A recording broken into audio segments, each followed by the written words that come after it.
Good morning, my dear students. This is teacher Kelvin Fudiwa Nyabura from Bethlehem Senior School. I'm here to take you through business studies, continuation of the topic of insurance that we were doing last time. So our topic that we are going to deal with today is insurance. The subject is business studies. Today is date 20 April 2021, and the topic is insurance. So we are just proceeding from where we left. In the previous lesson, we defined what insurance is, and it's saying that insurance is a contract between an insured and an insurer where the insured transfers financial responsibility to the insurer. After that, we said that after an insured takes an insurance cover, he is supposed to pay regular amount of money. That is what we call premiums. He is supposed to pay regular amount of money, and that is what we call premiums. After paying premiums, we are just reviewing on what we did. After paying premiums, the insurance company creates a common pool of funds where those premiums that are paid are deposited. Different insurance pays different regular premiums where they are deposited by the insurer to the common pool of fund, and this is what we called a pooling of risk in the previous lesson, and we gave the benefit of the pooling of risk. After that, we dealt with the importance of insurance, where we said insurance is very important because it enables a business to continue, continuity of a business. We said an insurance is very important because it raises revenue to the government through payment of taxes. This insurance company requires a license. We said that an insurance is very important also because it encourages savings. Just a review, importance of insurance. We said one is continuity in business, revenue to the government. It earns revenue to the government. We also say that it encourages savings. It encourages savings, where today we look at different savings schemes in insurance, that is in life assurance, as we'll be looking at the classes of insurance. So it encourages savings. We also say that investment creates confidence in investors.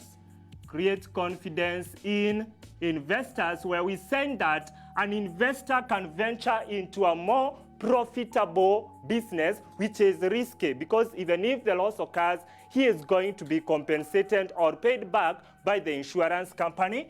We also say that insurance helps to spread risk. Helps to spread risk, that is spreading of risk among different insured.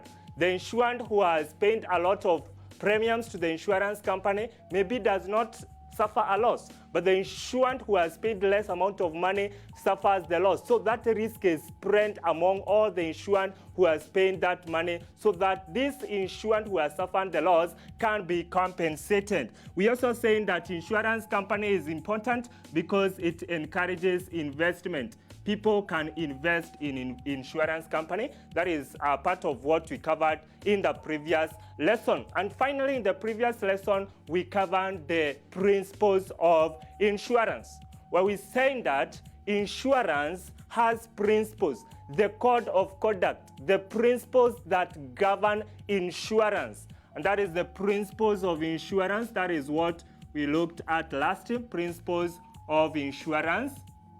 Because we discussed, I'm just going to mention them as a reminder, where we said we have the principle of utmost good faith. Principle of utmost good faith. You must give the information truthfully and faithfully to the insurance company. Principle of subrogation.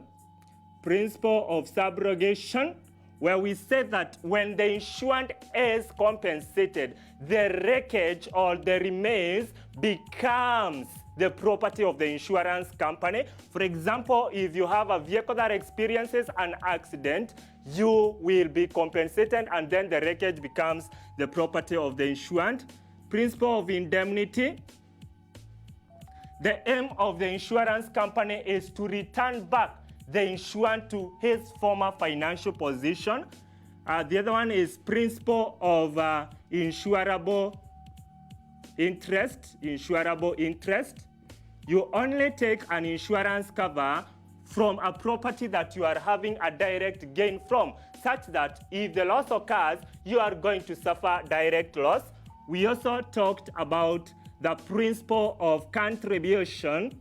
The principle of contribution, where we're saying that if you've taken an insurance cover with 2 or more different insurance companies, the companies will contribute towards compensating you. That is the principle of contribution. And the last principle is the principle of proximate cause. Principle of proximate cause. That for you to be compensated after the loss occurring, or after the occurrence of a loss, the loss must be close to the risk insured against. And I gave an example that if you've taken an insurance cover to cover your goods against theft, if they are damaged by fire, you cannot be compensated because there is no proximate cause. My dear students, we now begin our content that we are going to cover today, and we start with the classes of insurance. Classes of insurance. There are 2 main classes of insurance. I want us to cover classes of insurance. Classes of insurance. We have 2 main classes of insurance. One, life assurance. Life assurance.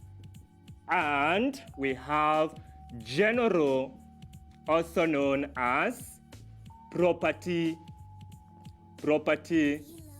insurance. So we have life assurance and we have general or property insurance. You can ask, why do we call life assurance yet we are calling property insurance? We say that we don't have life insurance because life cannot be insured by an insurance company. Life is only insured by God. Because insurance simply means being taken back to where you were before the loss occurs. So when we call life insurance, we'll be saying that an insurance company can't bring you back to life, which is not possible. It's only God who can insure your life. So that's why we call it life assurance. You are assured of your life, such that in the event of occurrence of your death, your beneficiaries or the people whom you named in the life assurance policy are going to be compensated.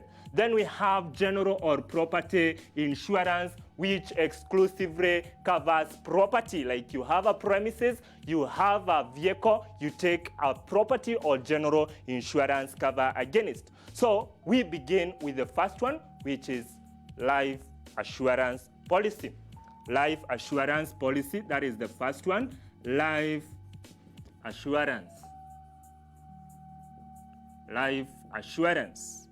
So at the life assurance policy, we categorize it into other 2 main classes. Life assurance policy is categorized into other 2 main classes. We have one, whole life policy, whole life policy, and we have endowment policy. We have endowment policy. So this is what we are saying. We have 2 main classes of insurance, life assurance and general or property insurance. Under life assurance, we have 2 main classes of life assurance. We have whole life policy and endowment policy. Let us get the difference between these 2 main classes under life assurance policy. Life assurance policy, again, is classified into two: whole life policy and endowment policy. Whole life policy is a policy where the assurant should pay premiums until his or her death. That's why it's called whole life policy, where the assurant pays premiums until death. Whole life policy is an insurance policy where the assurant is supposed to pay premiums until his death. And compensation in whole life policy only occurs after the death of the assured. Let us get this.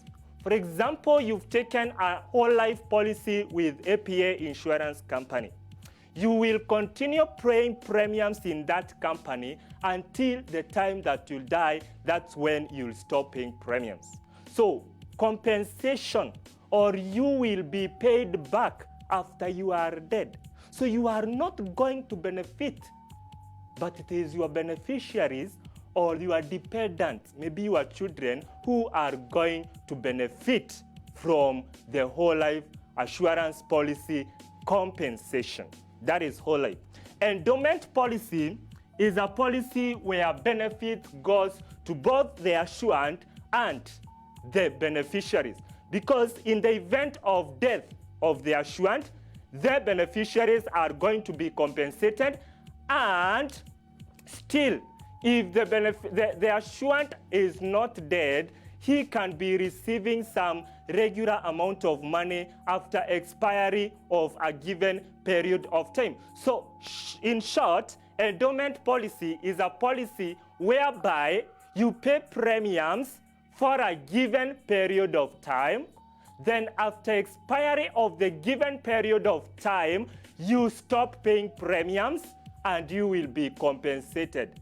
If death occurs before the agreed period of time has expired, then your beneficiaries or dependents are going to benefit, or they are going to be compensated. So for us to understand well or better on the difference between the whole life insurance policy and endowment policy, let us look at the differences between the whole life policy and the endowment policy. Differences, you can be asked in the exam. Attend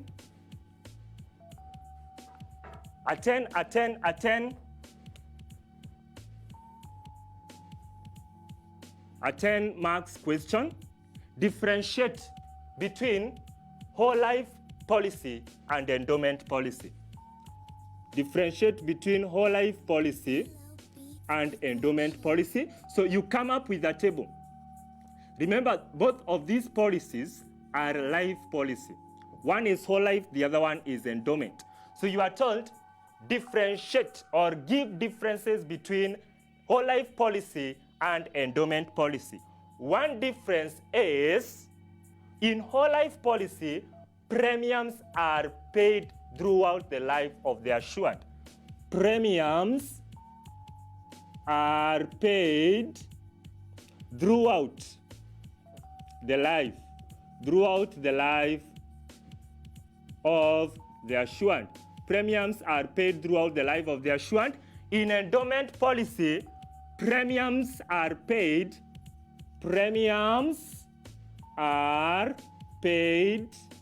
at a given period of time. So if you've taken an whole life insurance policy, you'll pay premiums until you die. If you have taken an endowment policy, you'll pay premiums for just a given period of time. The other one is, in whole life policy, benefits goes to the beneficiaries. Benefits goes to the beneficiaries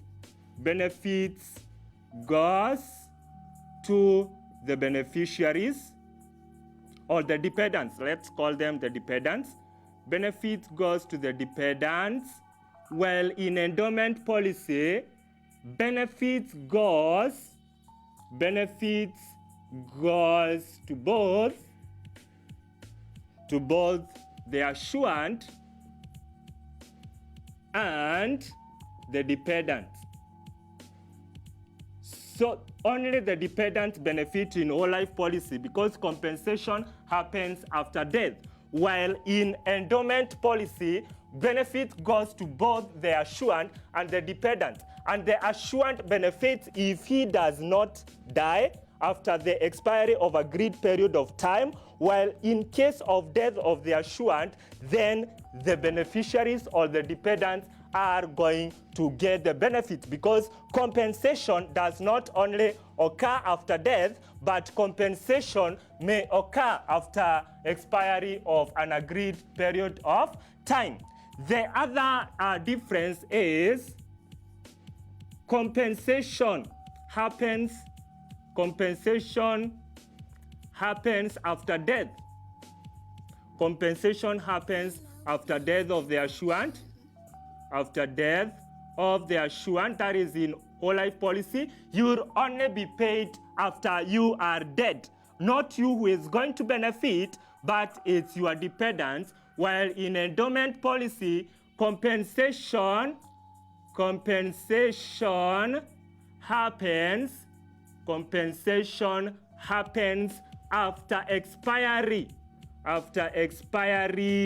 of agreed period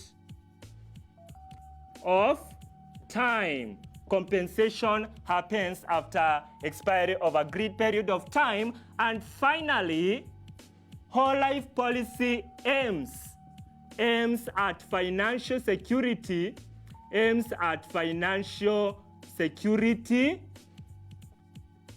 of the dependents, while endowment policy aims at financial security of both the dependents, both the assured and the dependent, So these are the four main differences between whole life policy and endowment policy. Whole life policy premiums are paid throughout the life of the assured. Endowment premiums are paid for a given period of time. Whole life policy benefits goes to the dependents. Endowment policy benefits goes to both the dependents and the assured. Whole life policy compensation happens after the death of the assured. Endowment policy compensation happens after a given period of time. Whole life policy aims at financial security of the dependent, while endowment policy aims at the financial security of both the dependent and the assured. So these are the differences between whole life policy and endowment policy. Now, after that, I want us to get to the characteristics of life assurance and also the characteristics of general insurance. I believe that this is well understood. The characteristics of life assurance. So we've already dealt with two policies under life assurance. You just need to know endowment policy is after a given period of time and it benefits both the assured and the beneficiaries, while whole life policy benefits only the dependent because premiums are paid throughout the life and also compensation happens after the death of the assured. Now, what are the characteristics of a life assurance policy. And then we look at characteristics of B, general or property insurance. So characteristics of life assurance policy. One is life assurance policy exclusively covers life. Exclusively covers life. 2, life assurance policy has surrender value. I'll explain what surrender value is. Has surrender value. 3, life assurance policy has maturity date. Has maturity date. I'll also explain what that means. Next, in life assurance policy, premiums paid depends. Premiums paid depends on the assured ability to pay. On the assurance ability to pay.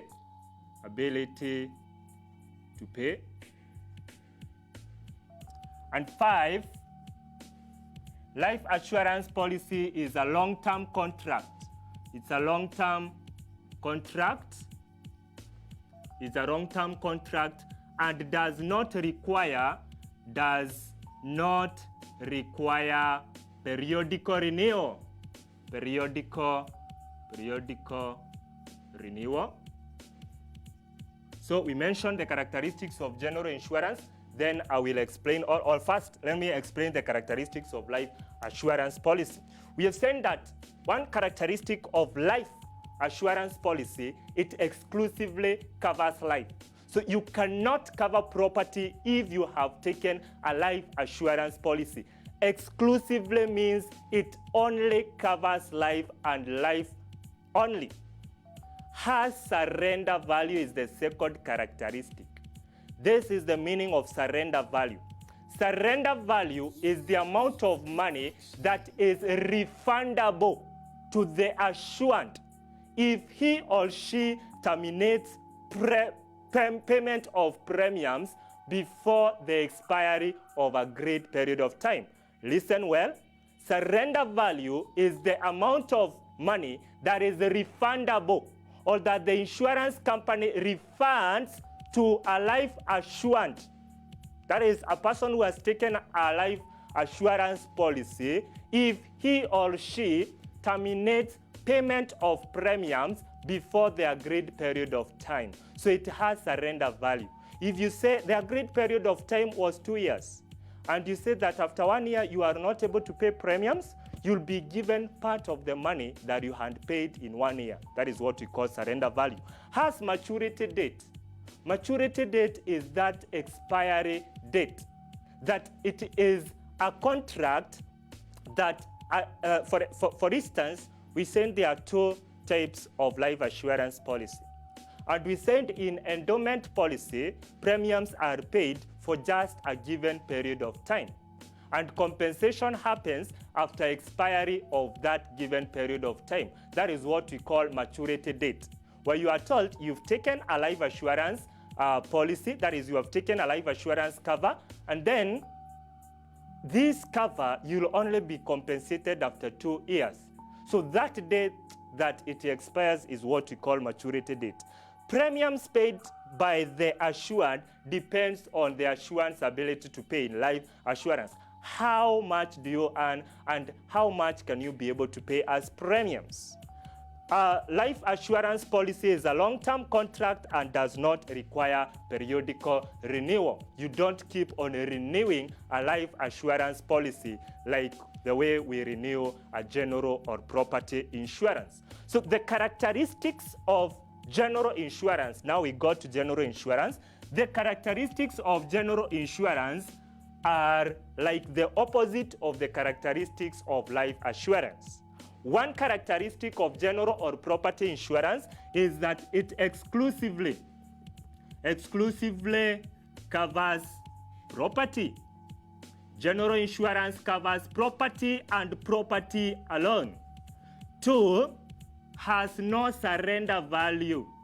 Has no surrender value. If you have taken an insurance cover against damage of your vehicle through an accident, and the vehicle takes 10 years without experiencing an accident, there is no amount of money that you are going to be refunded. Even if you pay premiums for 100 years, you'll never be refunded if it's property insurance. So it has no surrender value. 3, has no maturity date. General insurance has no maturity date. That means that there is no agreed period of time that will expire for you to be compensated. You are only going to be compensated if you suffer loss, but not after a given period of time. Premiums paid by general insurance, premiums paid depends on the value of the property. Depends on the value of the property. The higher the value of your property, the higher amount of premiums that you are going to pay under general insurance. So the premiums paid depends on the value of property. The lower the value of property, the lower the premiums that you are going to pay. The higher the value of property, the higher the premiums you are going to pay. And the general insurance is a short-term contract. Is a short-term contract that requires periodical renewal. So those people who have taken a general insurance cover, they can tell you that they keep on renewing. Each and every time you go to the insurance company, pay premiums, and they renew your contract. Because a property or a general insurance cover is a short-term contract which requires periodical renewal. And therefore, my dear students, these are the characteristics of life assurance policy and the characteristics of general insurance.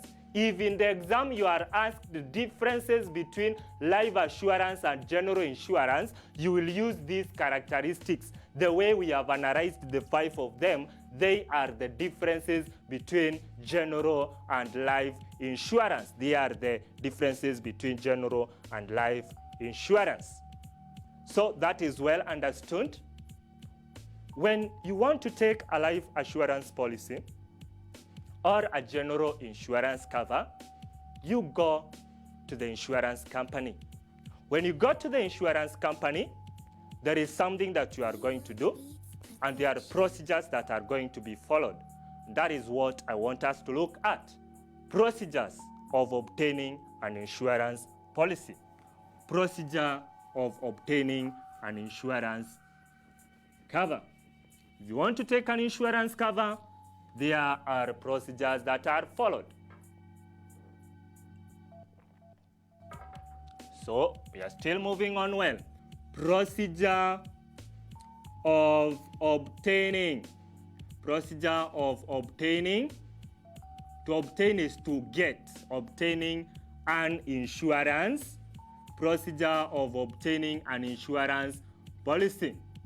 Now we have learned about insurance, life assurance, general insurance, and you are asking yourself, Teacher Kevin, now how can I get this insurance cover? This is the procedure that you can use to get the insurance cover. One is when you want to get an insurance cover and you go to the insurance company, you become a proposer. You are proposing. So the first thing is filling a proposal form. When you fill in a proposal form, now you've gone to the insurance company. The people there, the people who are in the insurance company, they'll give you a form. It's called a proposal form that you are supposed to fill in all your details. If you are taking an insurance cover that is general, you fill in the value of the property and each and every details that you are asked, like the age, your health, your residence where you live, your occupation where you work, and you must fill in the form faithfully, because any lies that you'll fill in the form will make you not to be paid if the loss occurs. After you have filled in a proposal form, you fill in a proposal form, the next thing is the insurance company have people that we call actuaries. And these actuaries, they are people who determine the amount of premiums that you are supposed to pay. So after you fill in a proposal form, the next procedure is determine the premiums to be paid. Determine the premiums to be paid. Then you are told you'll be paying 5,000 shillings per month. That is the premiums you are supposed to pay. And then you are asked, okay, my dear client, you are supposed to pay 5,000 shillings per month after the premium. And therefore, for you to get the cover, you must pay the first premium. And that brings us to the third procedure, payment of first premium. Payment of the first premium. So you'll pay your first premium, so 5,000, if that is the amount that has been determined. After you have paid the first premium, the next procedure is they will issue you with a cover note. Issuing a cover note. They will issue you with a cover note. A cover note acts as an evidence that you have taken an insurance cover. Like when you go to get an identification card, ID, national ID, you'll be given a waiting card to show that you are waiting for the main ID, for the original ID. In this case, when you pay the first premium, you'll be issued with a cover note as you wait for the policy to be processed. And the final procedure is now issuing of the policy. Issuing of the policy. Issuing of the policy. Now the policy is the document that shows the contract between you, the insured, and the insurance company. This is the procedure of obtaining an insurance policy. Filling a proposal form. After you fill in a proposal form, they will determine the amount of premiums that you're supposed to pay, and then they will ask you to pay the first premium. After you've paid the first premiums, they will issue you with a cover note. Then after 30 days, you'll go back to the insurance company and they will issue you now with the insurance policy, which is now the original document that carries the contract between you and the insurance company. Now that you have taken an insurance cover and you continue paying the premiums and a loss occurs, what will happen? Because you are asking yourself, now that I've taken an insurance cover, yes, Teacher Kevin, I have the procedure of taking an insurance cover. If my vehicle experiences an accident, what will I do? This is what you'll do, and this is the procedure of making an insurance claim. Procedure of making an insurance claim. Procedure of making an insurance claim. Procedure of making an insurance. Procedure of making an insurance claim. A claim is a demand for payment. Yes, you demand. It's your right. You have been paying premiums. Your vehicle has experienced an accident and you have paid premiums for 10 years. It's your right to be compensated. And that's why we have a procedure that you should follow to make this demand. A claim is a demand to be compensated or to be paid back. So if your vehicle experiences an accident, immediately you rush to the insurance company and you inform them. That is the first procedure. Notifying the insurer. Notifying the insurer. That is the first thing that you do. Once you notify the insurer, you've rushed to the insurance company. Yes, I've come to this. Is this a PA insurance company? Yes. I took a property insurance cover to insure against accident of my vehicle. My vehicle has experienced an accident. You have notified them. What they'll do, they'll give you a claim form. So the next procedure is filling in a claim form. So you'll fill a claim form and explain how the loss has occurred and the value of property that has been damaged through that loss. After you fill in a claim form, the insurance company manager will call some people and send them to the ground to investigate. Compensation is not as easy as that. They must investigate and see whether the accident was accidental or intentional. So the next procedure is investigation. investigation of the claim. You have filled in a claim form. Then they'll call their officials and send them to the ground. If you are taking an insurance cover against damage of your premises by fire, they'll send officials to go there and investigate whether fire was accidental or intentional. If it was intentional, you are not going to be compensated. If you lied on the value of that premises, you are not going to be compensated. So that's why they must investigate. And as they investigate, they are preparing a report, which we call assessment report. That is the next procedure. Preparation of assessment report. Preparation of assessment report.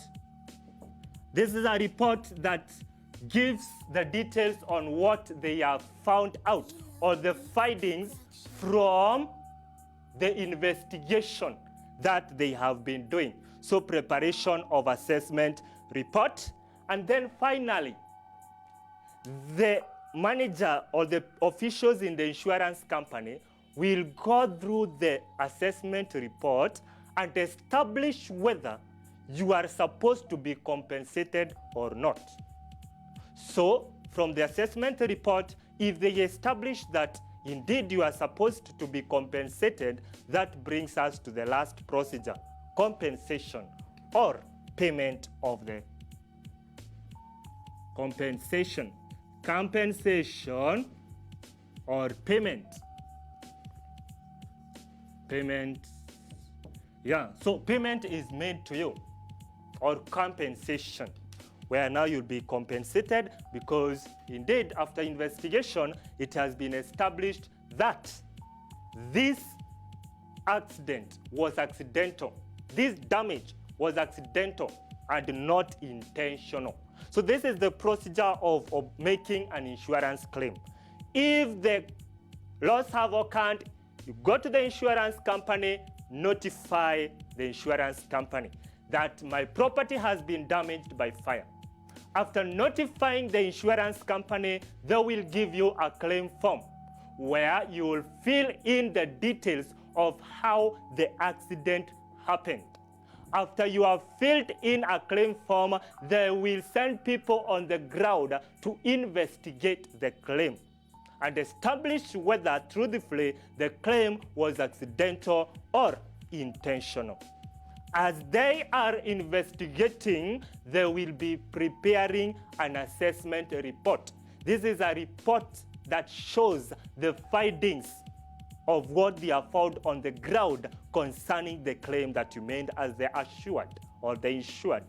And then finally, if they go through the assessment report and they realize that the claim was accidental, you will not be compensated. But if they realize that the claim was, if the claim was accidental, you will be compensated. If they realize that the claim was intentional, you will not be compensated.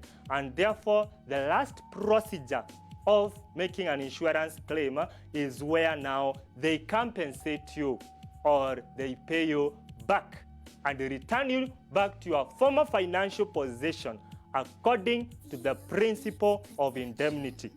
Then you will give them back the remains of the property that has been damaged after you have been compensated according to the principle of subrogation.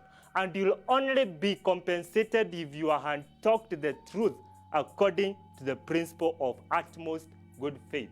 You are only compensated if you had insurable interest or you are benefiting directly from that property according to the principle of insurable interest. And if you had taken an insurance cover with more than one insurance company, then the two companies will contribute to one's compensation according to the principle of contribution. If you had taken an insurance cover against damage by fire and fire happens, you'll be compensated according to the principle of proximate cause. My dear student, I hope that whatever we have discussed is well understood, that is well good for today in insurance, the topic of insurance. As I conclude, my dear student, I am an author of This is my first book, Never Give Up. Never Give Up will help you to deal with shameful scenarios, to become the change you need, how to believe in God in the midst of chaos. God will fulfill His purpose in your life. Attitude changes your destiny, overcoming fear of failure, the healing power of God, and remaining focused. My dear student, this book will also help you improve in the subjects that you are weak in. If you read this and you have been performing poorly in, for example, mathematics, it also has strategies on how you can improve in various subjects. If you need a copy of this book, you can contact me, draw 0705 845 747. If you need a copy of Never Give Up, you can contact me via 0705 845 747, and you'll get a copy of the book and your life will never be the same again. Indeed, never give up in any situation of your life. Thank you very much, my dear student. I, Teacher Kelvin Fude Wanyabura from Bethlehem Senior School, have been with you, taking you through insurance company. And I thank you for your time, and I believe after the end of it all, you have understood. May God bless you abundantly, and never forget to pray before you do anything in this world. My name is Teacher Kelvin Fude Wanyabura from Bethlehem Senior School. God bless you for your time.